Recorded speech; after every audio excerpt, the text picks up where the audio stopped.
Jesus spoke of a loving, forgiving Father in heaven. But the God of the Old Testament commanded genocide and drowned the world in a flood. The official story is that they one and the same, just an unchanging God with different management styles or covenants. But what if that's just a convenient explanation? What if it's a lie, designed to mask a much deeper, more shocking truth? What if the God Jesus prayed to was not the God of the Old Testament at all? For 2,000 years, a single story has dominated the world. It's the story of one God, introduced first to the prophets of Israel, and then revealed completely through his Son, Jesus Christ. It's a powerful narrative, a unifying one, but it's also a story that's full of contradictions, problems that both believers and skeptics have wrestled with for centuries. How can the loving Father of the New Testament be the same as the wrathful, jealous deity of the Old? They seem like they're from different worlds. This is where we explore a provocative, and for some, a deeply disturbing possibility. A theory that whispers from the fringes of history, suggesting the two gods aren't the same because they were never meant to be. We're going to journey back beyond the Bible, to the clay tablets of ancient Sumeria, where we find tales of powerful beings who came down from the sky. Beings the Sumerians called the Anunnaki. And we're going to ask a dangerous question. What if the true, loving Father Jesus spoke of has a shocking connection to these star gods? A truth so profound, it was deliberately scrubbed from history by the early church just to maintain control. So, let's start with the central problem right there in the Bible. In the Old Testament, the God known as Yahweh is often a figure of immense and terrifying power.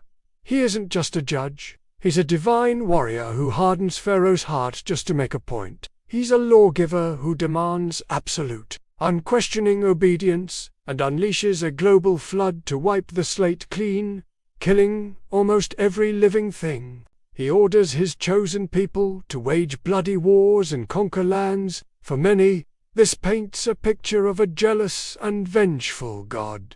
Then, Jesus shows up. And the figure he calls Father is radically different. This God is all about unconditional love, mercy, and forgiveness. He's the father who sprints to welcome home his screw-up son. He's the shepherd who leaves his entire flock just to find one lost sheep. Jesus tells his followers to love their enemies, to turn the other cheek, a complete reversal of the eye for an eye, just as found in the older texts.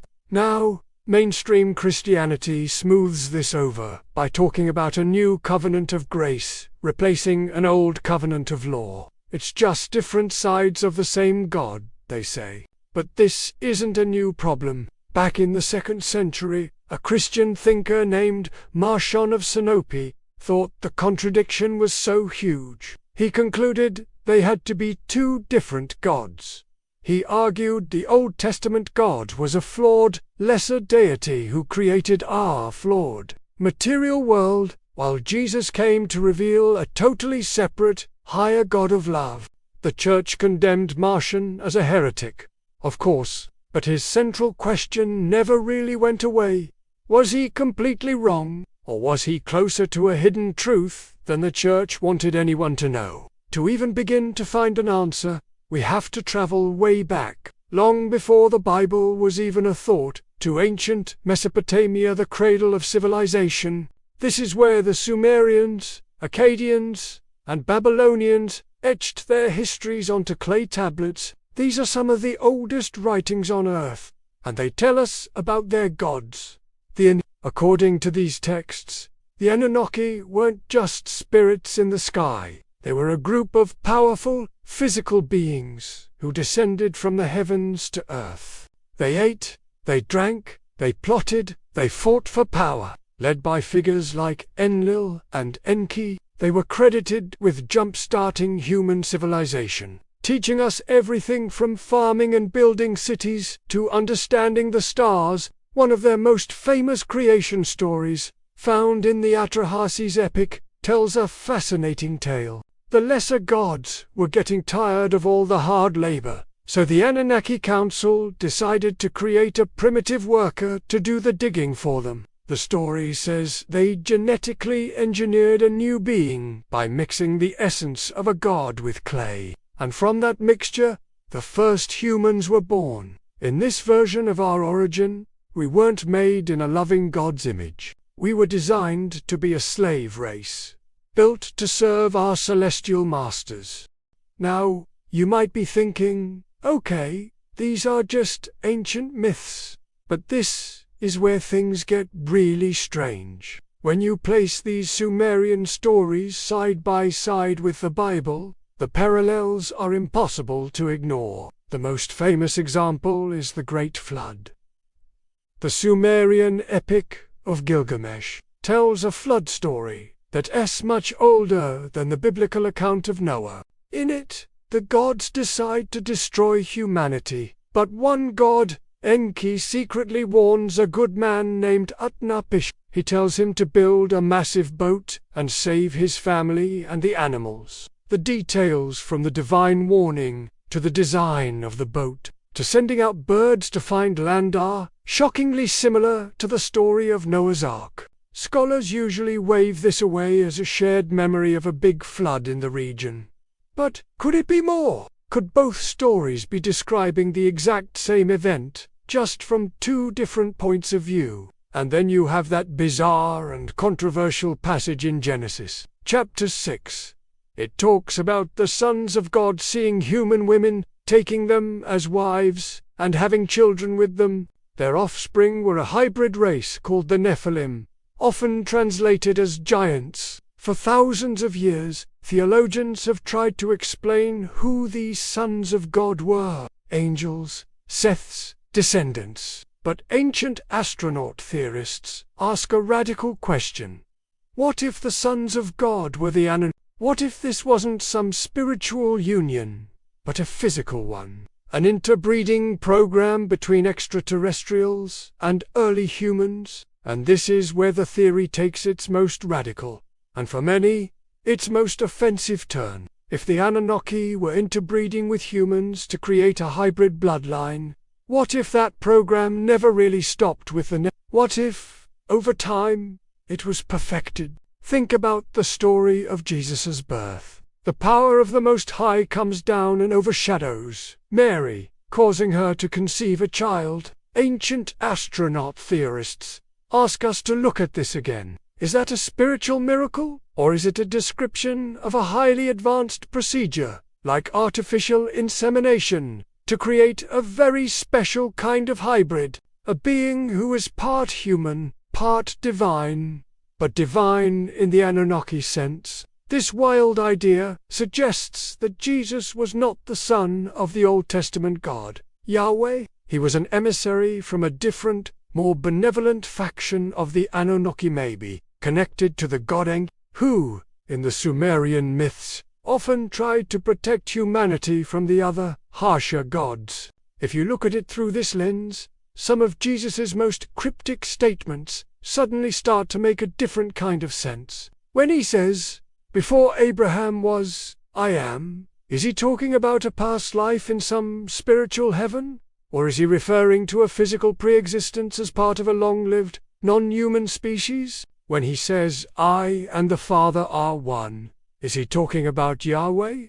Or is he referring to his genetic Anunnaki father? This theory proposes that Jesus' whole mission was to hijack the old religion of fear and law. He came to elevate humanity, to reawaken the divine spark the Anunnaki had put inside of us, and to tell us about his real Father, a cosmic being of incredible love and wisdom, not a local god of war and vengeance. If a truth this huge ever existed, why don't we know about it? Why was it erased? The answer might be in the books that didn't make it into the Bible. And one of the most important is the Book of Enoch. This book was a big deal to early Christians, but it was eventually banned and excluded from almost every version of the Bible.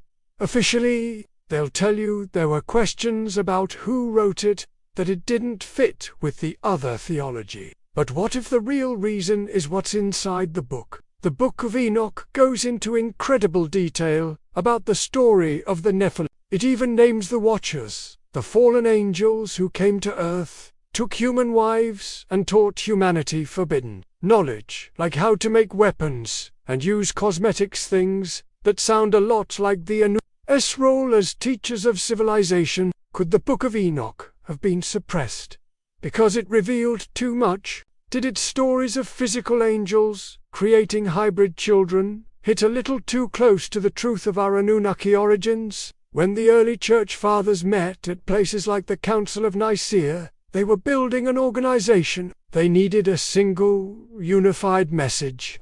They picked the 4 Gospels we know today and threw out dozens of others, like the Gnostic Gospels, which taught that you find God through secret knowledge, not through a priest. Suppressing these texts was never just about theology. It was about power. A story about physical sky gods and humans with divine, alien DNA can't be easily controlled. But a single, invisible, all-powerful God, who you can only talk to through the official church. Now that is an institution you can build an empire on. The idea that Jesus' father was an Anunnaki is, let's be honest, out there. It lives far outside the halls of mainstream history and religion. It depends on rereading ancient myths and looking for clues between the lines of holy books. But it offers a fascinating, if unsettling, answer to one of the Bible's biggest contradictions. It suggests that the universe is far stranger, and the human story far more incredible than we've ever been told. It leaves us with a stunning picture. Humanity, a genetically engineered species, caught in the middle of the politics of our cosmic creators. And Jesus, not as a lamb sacrificed to an angry God, but as a revolutionary messenger and enlightened teacher, trying to reconnect us with our true benevolent and maybe extraterrestrial Father.